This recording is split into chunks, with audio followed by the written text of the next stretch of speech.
지식이 쑥쑥 모르면 손해 시즌2 네 번째 이야기입니다. 세 번째 시간에 이어 오늘 함께할 이야기는 바이오 플라스틱입니다.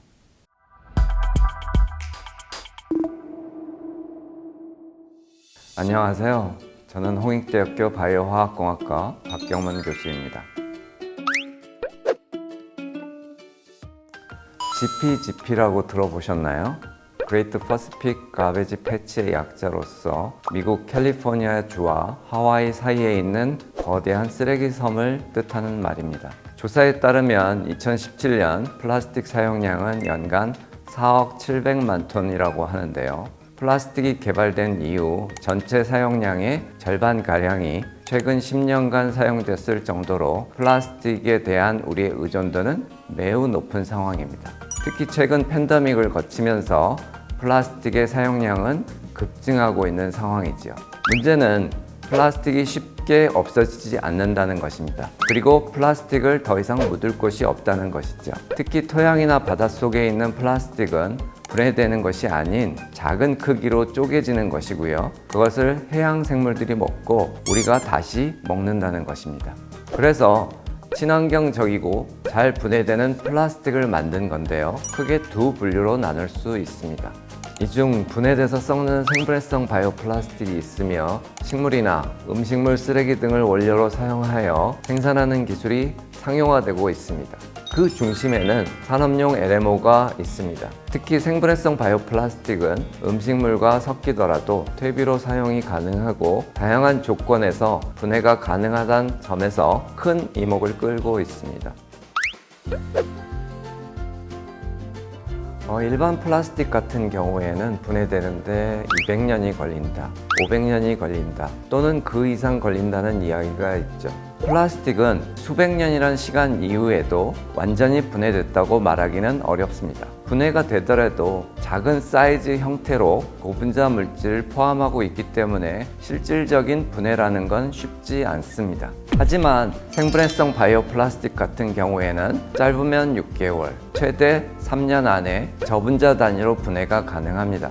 따라서 향후 더 분해 속도가 빠른 LMO가 개발되는 등 기술의 혁신을 통해 더 짧은 시간에도 분해가 가능할 수 있지 않을까 기대할 수 있습니다. 이런 면에서 생분해성 플라스틱에 대한 LMO 기술은 기존 플라스틱이 가진 문제점을 완벽하게 해결하고 있다고 볼 수 있죠. 대표적으로는 옥수수계 플라스틱인 PLA, 그리고 PBAT, PHA 등이 있습니다. 이미 스타벅스와 같은 대형 기업에서도 바이오 플라스틱을 도입한 바 있고요. 가장 가까이는 여러분 집 근처에 있는 편의점 도시락에서도 찾을 수가 있습니다. 그 외에도 비닐봉투, 일회용 포크, 인테리어 소재, 어망, 어구, 농업용 멀칭 필름 등 우리가 잘 알지는 못하지만 우리가 살고 있는 일상 곳곳에서 다양한 용도와 방식으로 사용되고 있습니다. 두 가지를 찾을 수가 있을 것 같습니다. 첫 번째는 가격 문제인데요. 아무래도 많은 기술력이 들어가는 일이고 아직 이론적 최대 생산성까지 다다르지 못했기 때문에 가격적인 면에서 기존 플라스틱 대비 2배 또는 3배 이상 높은 상황입니다. 이는 아직까지 규모의 경제에 도달하지 못한 바이오 플라스틱뿐만 아니라 LMO를 활용하는 바이오 산업의 전반적인 문제이기도 합니다. 당장 가격 면에서 부담이 있다면 생산하는 기업 입장에서도 이용하는 소비자 입장에서도 부담을 느낄 수밖에 없는 상황인 것이죠.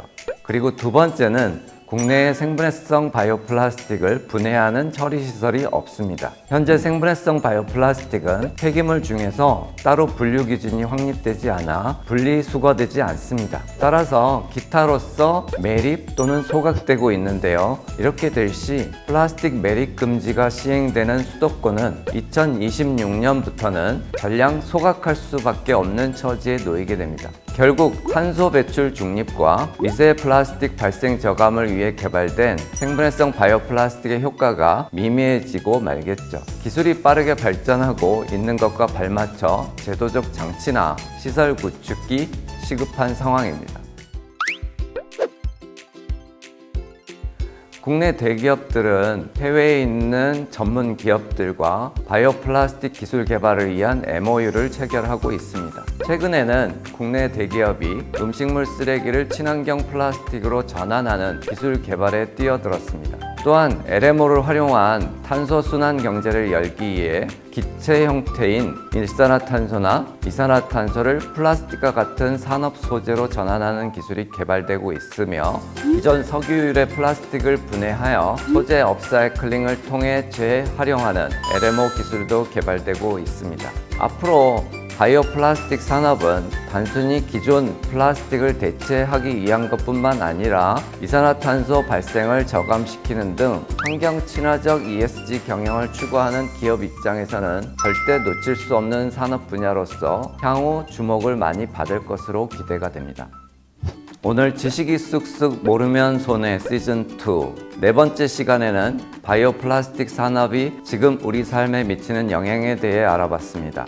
높아지는 기술력만큼 혹시나 모를 부작용에 대비해 시스템, 제도적 장치가 반드시 마련될 필요가 있다는 것이 전문가들의 중론이라는 점 말씀드리며 마치겠습니다. 오늘 함께 해주셔서 감사합니다. 한국바이오 안전성정보센터는 객관적이며 올바른 유전자 변형생물체 정보 제공을 위해 노력하고 있습니다.